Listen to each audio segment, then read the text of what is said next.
16 তারিখ যখন সমস্ত পাবলিক বিশ্ববিদ্যালয় থেকে ছাত্রলীগকে হল থেকে বের করে দেওয়া হয়, তখন আমরা বুঝতে পারি যে এইবার আর এই আন্দোলনকে ফেল করা সম্ভব না। কারণ বিশ্ববিদ্যালয় তখন তো আওয়ামী লীগ ক্ষমতা। এখানে এসে আমি দেখি যে আমরাই তো ওখানে এক সারি মানুষজন সামনে এগিয়ে যাচ্ছে, পুলিশ গুলি করতেছে, গুলি খেয়ে লোকজন পিছনে আসতেছে, আবার আরেক সারি মানুষজন যাচ্ছে, কেউ ওইখান থেকে সরে যাচ্ছে না, সবাই রয়ে যাচ্ছে।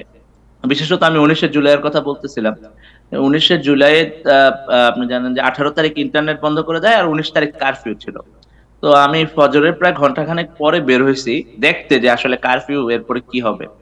তো আমি বের হয়ে দেখি যে আমার বাসা থেকে বের হয়ে মেন রোডে এসে দেখি যে অনেক মানুষ, মানে ইতিমধ্যে মানুষজন কারফিউকে ব্রেক করে ফেলেছে, কারফিউ মানতেছে না। তখন আমার মনের মধ্যে সাহস তৈরি হয় যে মানুষ তো কারফিউকে আর ভয় করতেছে না। মিলিটারি গাড়ি আসছে, 7টা গাড়ি আসছে ওইখানে। মানুষজন আমরা সামনে গেলাম, আমি গিয়ে কথা বলেছি ওইখানে। মানুষজন এসে মিলিটারিকে বলতেছে যে আমাদেরকে গুলি করে মেরে ফেলতে পারবেন, কিন্তু দেশের কত জনগণকে আপনারা মারবেন। এই ছিল মানে মানুষের স্পিরিট 19 জুলাই। তারপর বিকেলের দিকে আমার একেবারে চোখের সামনে হেলিকপ্টার থেকে জাস্ট কোনো সংকেত ছাড়া হেলিকপ্টার থেকে গুলি করলো, এবং র্যাব পুলিশের গাড়ি থেকে গুলি করলো একেবারে স্পটে। প্রায় 30 জনের মতো স্পটে পড়ে গেল। এরকম একটা সিচুয়েশনে আমি দেখি যে ওইখানে আন্দোলনকারী একজন, উনিও যে ড্রেনের স্ল্যাব গুলো পড়েছিল রাস্তার পাশে, উনি এসে রাস্তায় এগুলো রাখতেছে। আমি বলছি, ভাই এখন তো হেলিকপ্টার থেকে গুলি হচ্ছে, চলেন আমরা সরে যাই। বলে যে না ভাই, পুলিশের গাড়িগুলো নেলে চলে যাবে, অন্যদিকে গুলি করবে। এই ছিল আন্দোলনের স্পিরিট। তারপরে এইভাবে ওইখানে আমরা পরে সরে গেলাম। সরে যাওয়ার পরে এক শিক্ষকের বাসায় আমি আশ্রয় নিলাম। সেইখানে পুলিশ ছাত্রলীগ এসে বাসায় খোঁজা শুরু করলো। ওই জায়গার বিভিন্ন বিল্ডিং এ আমাদের আন্দোলনকারীরা, ওই যেহেতু হেলিকপ্টার থেকে গুলি হয়েছে, ওইখানে প্রায় স্পটেই 30 জনের মতো পড়ে গেছে। এমন একটা ভয়াবহ অবস্থা। আমরা বিভিন্ন বাসায় আশ্রয় নিয়েছি, বাসাগুলোতে পুলিশ ছাত্রলীগ গিয়ে হানা দিতেছে। এরকম অবস্থাতেও 3 ঘন্টা পরে, তখন রাত 8টা 9টা বাজে, ওই সময় আবারও লোকজন নেমেছে, আবারও। এটা আমার কাছে মানে অ্যামেজিং লাগে যে মানুষজন কি কি করলো আসলে। মানে 3 ঘন্টা গুলিগোলা হলো, চোখের সামনে সবাই এতগুলো মানুষকে পড়ে যেতে দেখলো গুলিবিদ্ধ হয়ে। এরপরেও মানুষজন আবারও নেমেছে এবং রাস্তায় নেমে গেছে। এরপরে 5 আগস্টে যখন সকালে আমি 9টা বাজে বের হই, তখন গুড়ি গুড়ি বৃষ্টি হচ্ছিল। আপনাদের 5 August the game was over, কিন্তু আপনারা কখন বুঝলেন যে, আপনাদের কি কোনো উপলব্ধি হয়েছিল যে শেখ হাসিনা ক্ষমতায় থাকতে পারবেন না, তাকে চলে যেতে হবে, এরকম কিছু কোনো অনুভূতি আপনাদের হয়েছিল কখনো? এরকম 14 তারিখের পরেই একটা অনুভূতি তৈরি হচ্ছিল যে না, এটা বোধহয় আর টিকবে না, কারণ শিক্ষার্থীরা সবাই ট্যাবু ট্যাগিং যেটা, এটা ভেঙে ফেলছে। 16 তারিখ যখন সমস্ত পাবলিক বিশ্ববিদ্যালয় থেকে ছাত্রলীগকে হল থেকে বের করে দেওয়া হয়, আপনার নিশ্চয়ই মনে আছে।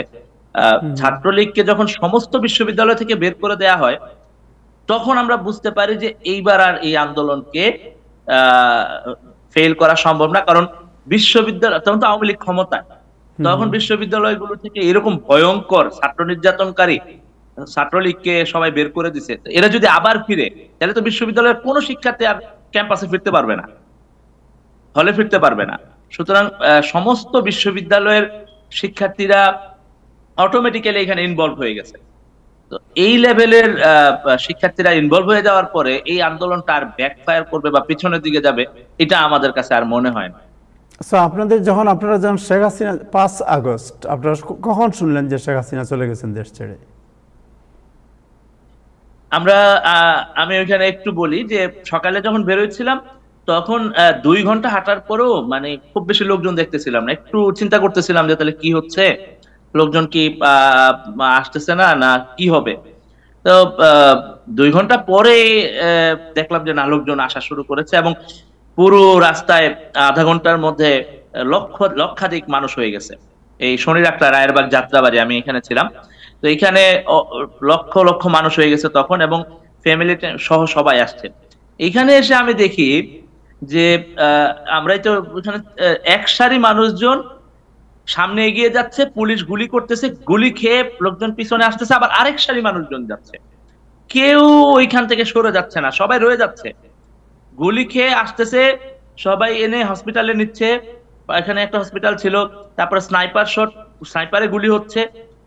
অদ্ভুত ব্যাপার হলো কেউ ওইখান থেকে পালায়া চলে যাচ্ছে না, সবাই সবাই কিন্তু রয়ে যাচ্ছে। আহতদেরকে হাসপাতালে নেওয়া হচ্ছে, কেউ ওইখানে পড়ে যাচ্ছেন, তাকে সবাই কোলে করে ধরে নিয়ে আসতেছেন।